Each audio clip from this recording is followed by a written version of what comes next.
नमस्ते बच्चों, आज हम लोग रैपिड का जो 8वां पाठ है, एक थी मनु, जिसे डॉक्टर वृंदावन लाल वर्मा ने लिखा है, उसका हम अगला भाग करेंगे। तो यहाँ तक के पाठ में हमने जाना कि मनु जो है वो मनु और बाकी और दो लड़के तीनों मिलके घुड़सवारी कर रहे थे और घुड़सवारी करते हुए जो बड़ा लड़का था वो घोड़े से गिर जाता है, उसको चोट लग जाती है, उसके सिर से खून बहने लगता है। तो ऐसी परिस्थिति में मनु जो है वो उसकी सहायता करती है और उसको कहती है कि तुम चिंता मत करो, मैं तुम्हारी मरहम पट्टी कर दूंगी, तो तुम्हारी जो चोट है वो जल्दी से ठीक हो जाएगी और तुम भी ठीक हो जाओगे। तो वो कहता है कि मैं अपने घर कैसे जाऊंगा, मेरा घोड़ा कहाँ है। तो मनु कहती है तुम्हारा घोड़ा भाग गया है, तुम डरो मत, तुम मेरे घोड़े पर चढ़ जाओ। तो मनु वो लड़का कहता है कि मैं तुम्हारे घोड़े पर नहीं चढ़ पाऊंगा। तो मनु कहती है तुम घोड़े पर चढ़ो, मैं तुम्हारी सहायता करती हूँ। अब आगे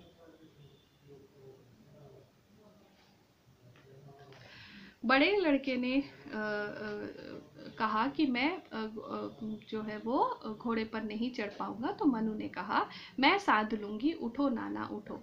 मनु एक हाथ से घोड़े की लगाम थामे रही, दूसरे से उसने खून में तर नाना को बिठाया। यानी वो इतनी साहसी थी, इतनी निर्भीक निडर थी। उसने एक हाथ से घोड़े की लगाम पकड़ी और दूसरे हाथ से उसने खून बहते हुए सिर से खून बहते हुए नाना को फुर्ती के साथ घोड़े पर बैठाया और फुर्ती के साथ उचक कर स्वयं पीछे जा बैठी। यानी बहुत ही फुर्तीली थी वो और उसने फुर्ती के साथ जाकर वो घोड़े के ऊपर बैठ गई। एक हाथ से घोड़े की लगाम संभाली, यानी एक हाथ में उसने घोड़े की लगाम को पकड़ा, दूसरे से नाना को थामा और गांव की ओर चल दी। और इस तरह से वो नाना को संभालती हुई गांव की तरफ चल दी। पीछे पीछे मंझला बालक भी चिंतित व्याकुल चल रहा था। यानी जो मंझला लड़का था वो भी थोड़ा डरा हुआ था, बहुत ही व्याकुल हो रहा था, वो भी उनके पीछे पीछे चला। जब ये गांव के पास आए तब कई सिपाही घोड़ों पर सवार इन बालकों के पास आ पहुंचे। यानी कुछ सिपाही जो है वो उनके, जब तक वो गांव पहुंचे तब तक कुछ सिपाही उनके पास आ गए। लगी तो नहीं, उफ बहुत खून निकल आया है। यानी किसी ने उससे कहा कि लगी तो नहीं, उफ बहुत खून निकल रहा है, आओ मैं लिए चलता हूँ। यानी किसी ने कहा कि मैं तुमको, क्योंकि सिपाही आ चुके थे वही उनको पूछने लगे, आओ मैं तुमको ले चलता हूँ। घर पर घोड़े के पहुंचते ही हम समझ गए कि कोई दुर्घटना हो गई है। यानी घोड़ा जो है वो भागकर घर चला गया था, तो उनको पता चल गया कि जरूर कोई दुर्घटना घटी है, इसीलिए वो लोग चले आए थे।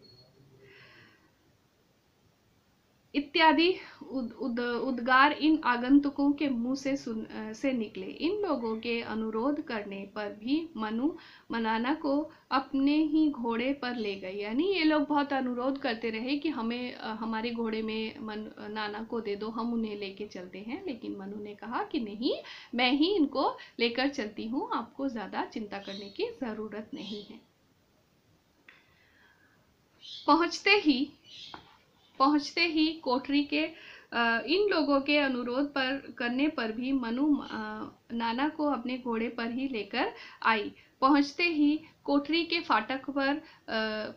फाटक पर एक वृद्ध और दूसरे अधेड़ उनके पुरुष मिले। यानी जैसे ही वो अपने कोठी में पहुंचे, उन्होंने देखा फाटक पर, यानी उनके द्वार पर, दरवाजे पर उन्होंने देखा कि एक वृद्ध यानी एक बूढ़े व्यक्ति और एक कम मतलब अधेड़ उम्र के एक व्यक्ति वृद्ध रेशमी वस्त्र पहने थे और वृद्ध व्यक्ति ने बहुत ही अच्छे महंगे रेशमी कपड़े पहने हुए थे। गले में मोतियों का कंठा, यानी गले में मोतियों की माला थी और अधेड़ सूती वस्त्र पहने हुए थे। यानी अधेड़ उम्र का जो व्यक्ति था वो सूती कपड़े उसने पहने हुए थे। वृद्ध को कुछ दम कम दिखता था। यानी वृद्ध जो थे काफी बूढ़े हो चुके थे, उनको आंखों से कम दिखाई पड़ता था। उसने अपने अधेड़ साथी से कहा क्या वे सब आ गए मोरोपंथ, यानी जो व्यक्ति कम उम्र का था, 1.5 उम्र का था, उसका नाम मोरोपंथ था। तो उसने कहा कि उसको उन्होंने, उस वृद्ध व्यक्ति ने पूछा कि वो लोग आ गए क्या? हाँ महाराज, मोरोपंथ ने उत्तर दिया। यानी वो वृद्ध व्यक्ति जो थे वो महाराज थे, और मोरोपंथ ने उत्तर दिया हाँ वो लोग आ गए।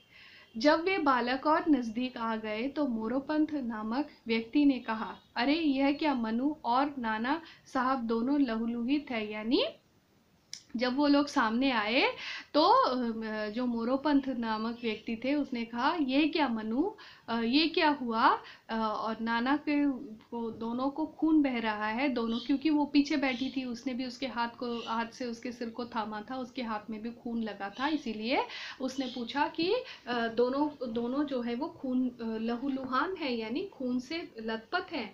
जिनको मोरोपंथ ने महाराज कहकर संबोधित किया था वे पेशवा बाजीराव द्वितीय थे। यानी वो जो वृद्ध व्यक्ति थे वो पेशवा बाजीराव थे, द्वितीय थे। वे भी दोनों को रक्त से सना देखकर घबरा गए। यानी दोनों को, एक को चोट लगी थी, दूसरे ने संभाला था, दूसरे के हाथ में भी खून लगा हुआ था, ये देखकर जो है वो घबरा गए। उतावले होकर पूछा, मनु कहाँ लगी है बेटी? यानी उन्होंने मनु से पूछा कि चोट कहाँ लगी है?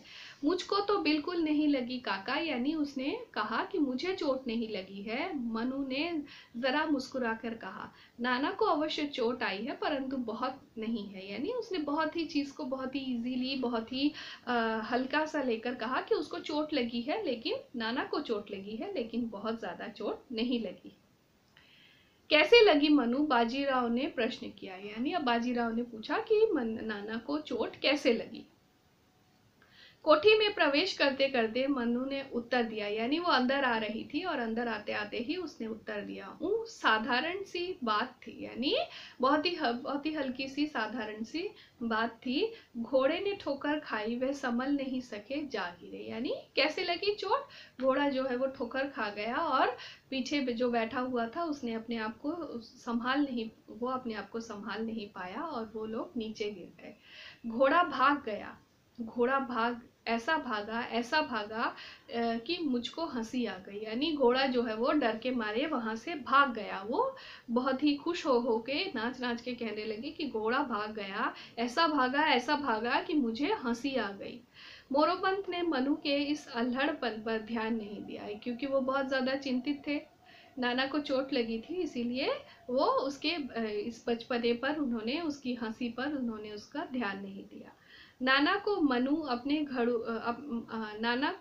अपने घोड़े पर ले आई। वे इस बात पर मन ही मन प्रसन्न थे। यानी नाना को मनु जो है वो अपने घोड़े पर उठाकर ले आई थी मोरोपंत, इसी बात पर बहुत खुश हो रहे थे, मन ही मन बहुत प्रसन्न हो रहे थे। उनको बहुत अच्छा लग रहा था कि मनु ने नाना की सहायता की। बाजीराव को सुनाते हुए मोरोपंत ने पूछा, यानी बाजीराव को बताते हुए ही वो मनु से पूछने लगे, तू नाना साहब को कैसे उठा लाई? यानी ठीक है, तूने उसकी वो गिर गया था तो तूने उसको कैसे उठाया? मनु ने उत्तर दिया। अब जो है मनु भी, क्योंकि मनु को बहुत मजा आ रहा था इन सारी बातों पे कि एक लड़का होकर गिर गया, उसको चोट लगी और वो उस दर्द से करहा रहा था और मैंने उसकी सहायता की और वो घोड़े के बारे में सोचकर भी बहुत हंस रही थी। तो जैसे ही मोरोपंत ने पूछा कि तू उसको कैसे उठा लाई, तो मनु ने उत्तर दिया, कैसे भी नहीं, वे बैठ गए, मैं पीछे से सवार हो गई। यानी उसने बहुत ही, उस चीज को भी उसने बहुत ही लाइटली लिया, बहुत ही हल्की तरह से लिया और उसने कहा कि कैसे भी नहीं, बहुत ही आराम से वो बैठे घोड़े पर, मैं उसके पीछे बैठ गई, एक हाथ में लगाम पकड़ी और दूसरे हाथ में नाना को थाम लिया, बस। यानी मैंने क्या किया, मैं केवल वो घोड़े पर बैठा, मैं पीछे से बैठी और पीछे से बैठकर मैंने एक हाथ से घोड़े की लगाम पकड़ी और दूसरे हाथ से मैंने नाना को पकड़ा और फिर हम लोग यहाँ पर चले आए, बस इतनी सी बात। नाना को मुलायम बिछौने पर लिटाया गया। यानी नाना को चोट लगी थी, वो राजकुमार थे, उनको ले जाकर नरम बिस्तर पर लिटा दिया गया। तुरंत घाव को धोकर मरहम पट्टी की गई, यानी घाव पर चोट लग, उनको बहुत गहरी चोट लगी थी, उस चोट को उन्होंने बहुत ही ध्यान से उसको धोया और धोकर उसकी मरहम पट्टी की, यानी उसको फर्स्ट एड दिया, फिर उसकी पट्टी की। घाव गंभीर न होने पर भी लंबी और गहरी थी, यानी लंबा चोट लगा था, बहुत गंभीर नहीं था, बहुत कष्टदायक नहीं था, पर चोट उसको लगी थी। बाजीराव बहुत चिंतित थे, वे रो गए, यानी वो रोने लगे एकदम, और बाजीराव चिंतित हो गए, वो रोने लगे। तो आज का पाठ यहीं तक। अपना ध्यान रखना, ठीक से रहना। धन्यवाद।